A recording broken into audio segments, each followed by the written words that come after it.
شايفة السينابون اللذيذ الجميل ده؟ تعالي بينا نعمله بخطوات بسيطة وسهلة وسريعة. هنعمل أحلى وأهش وأطرى سينابون ممكن تعمليه بمكونات سهلة وبسيطة وسريعة. هنعمل سينابون جميل جدا جدا جدا، ينفع في الفطار، ينفع الأولاد في اللانش بوكس، بمكونات سهلة وبسيطة. يلا بينا نشوف هنعمل ازاي السينابون اللذيذ ده.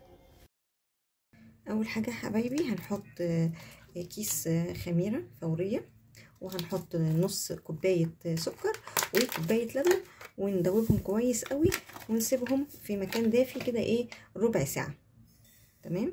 ادي النص كوباية سكر، وهحط كوباية لبن كاملة دافية علشان تشتغل الخميرة معايا.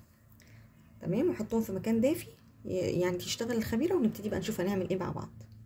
نعمل مع بعض الصوص الابيض بتاع السينابون بطريقه سهله وبسيطه واقتصاديه، وهيطلع معاكي جميل جدا من غير كريمه خفق او من كريم شانتيه او لبن بودر او كمان اللبن المكثف المحلى.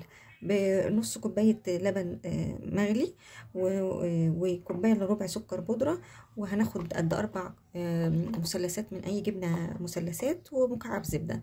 هنضربهم بقى مع بعض كويس قوي لحد ما يبقى قوامهم كريمي، ويبقى بس كده الصوص بتاعنا اقتصادي وسهل وسريع. حطيت الجبنه وهحط الزبده وهحط كمان السكر وهحط اللبن، ونضربهم بقى كويس قوي قوي قوي مع بعض. ونحط كمان حته فانيليا كده بسيطه عشان يدينا طعم حلو وريحه حلوه. بس كده هضربهم كويس قوي مع بعض لحد ما يبقى قوامه كريمي.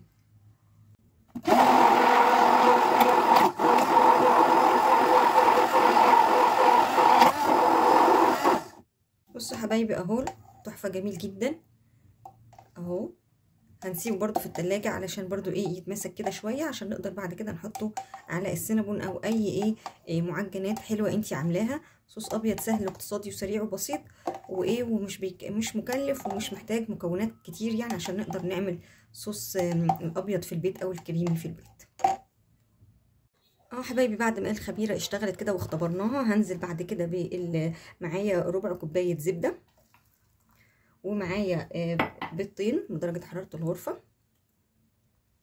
هنزل بس اللي في الكوبايه، وبعدين هحتاج برضو فانيليا، نحط فانيليا وهقلبهم كويس قوي. وبعد كده بعد كده مش هنسيبهم تخمر، هنحط على طول الدقيق ونعجنها، وبعد كده نسيبها تخمر التخميره التانيه.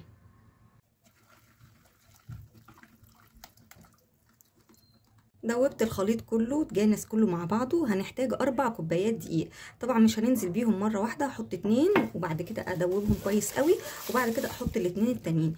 المقدار ده ممكن تقللي وتعملي بيضه وتقللي بقى كل اللي انا قايله لك عليه ده كله. يبقى كوبايتين دقيق، بيضه، ربع كوبايه لبن، معلقتين سكر، معلقه خميره، يعني تقللي في كل المكونات. انا عامله الضعف الكميه، يعني عامله البيضتين وعامله 4 كوبايات دقيق وهكذا وهكذا. تمام. هقلب بس وادوبهم كويس قوي مع بعض. هنحتاج 4 كوبايات دقيق زي ما قلنا، وارجع لكم تاني. وزي ما قلت لكم قبل كده ان حسب كل دقيق بيشرب السوائل عن التاني ولا لا، اللي انت متعوده عليه. يعني في دقيق تبقي انت متعوده عليه وخلاص، وفي ماشيه بيه لو غيرتيه تلاقي الدقيق التاني بيشرب سوائل او بيطرد السوائل. فحسب هنحتاج بقى حبه لبن تانيين، حبه زبده. مش هنحتاج ال4 كوبايات كلهم، هنحتاج 3.5 4 الا يعني. فعشان كده بنحط الدقيق واحده واحده. هعجنها كويس قوي وارجع لكم تاني.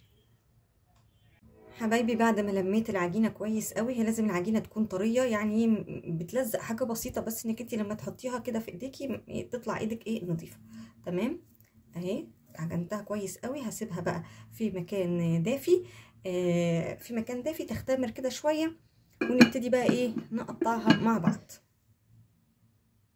بصوا حبايبي حطيت 3 معالق كده كبار كاكاو خام، ومعلقتين قرفه، ومعلقتين سكر، وقلبتهم كويس مع بعض. وده اللي هنحشي بيه السينابون. هنجهزه مع بعض كده ونسيبه على جنب. والسينابون ما شاء الله اختمر اهو. هنقسمه على جزئين ونبتدي نفرد بقى مع بعض دلوقتي.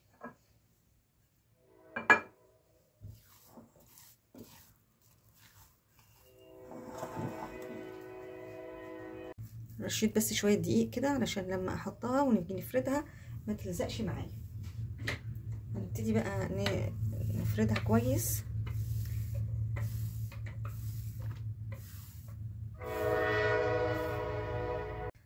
اهو فردت العجينه حبايبي اهو. هبتدي بقى احط عليها ايه، زبده تكون سايحه يعني، بس متبقاش سايحه ايه، سخنه يعني، تبقي سايباها ساحت وتسيبيها تهدى كده شويه.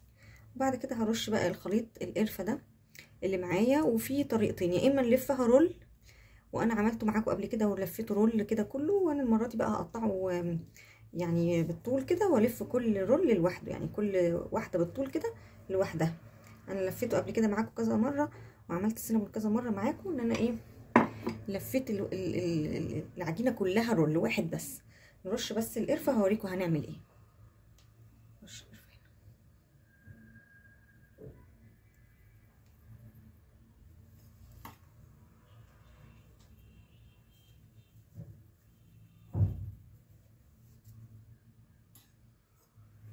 هنا، هرش القرفه كلها كده بالشكل ده. وبعد كده بدل عايزه تلفيه كل رول واحد وتقطعيه براحتك، انا هعمل كده المره دي، هقطعه كده بالطول كده، وايه احاول الفها كده بقى كده رولة رولة كده، يعني نغير كل مرة في طريقة ايه اللف بتاعتنا. اهي هعمل كل العجينة بالشكل ده وارجع لكم تاني. هسيبهم بقى حبايبي لحد ما يختمروا يعني تاني، يعني حطوهم في مكان دافي او تحطيهم في الميكرويف مثلا، حاجة بسيطة كده يختمروا، وبعد كده ندخلهم الفرن. تمام. بعد ما اختمروا شويه اهو معايا، هبتدي بقى ادخلهم الفرن على درجه حراره 180 في الرف اللي في النص. يا دوبك كده بياخدوا قد ربع ساعه. ولما بقى يعني يبتدي لونهم يبقى ذهبي كده شويه، خلاص بنطفي عليهم. بس اول 5 دقايق في الفرن بطلعهم، بحط عليهم حبه لبن او كريمه او قشطه، وبعد كده ادخلهم تاني بقيه المده واطلعهم. يعني الموضوع كله بياخد له ربع ساعه. اسويهم وارجع لكم تاني حبايبي. بعد ما قعدت 10 دقايق بس كده في الفرن، هبتدي احط عليها كريمه او قشطه اهو، ننزل عليها كده شويه وندخلها تاني الفرن بقى لحد ما تستوي كلها بقى ونطلعها. هي بتاخد زي ما قلت لكم مش اكتر من ربع ساعه في الفرن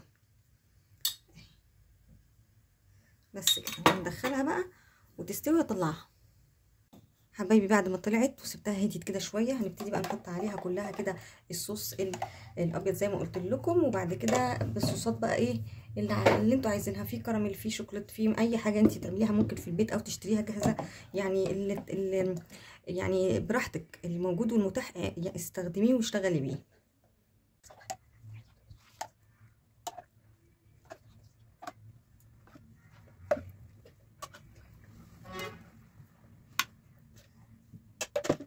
هحط مثلا صوص الكراميل كده،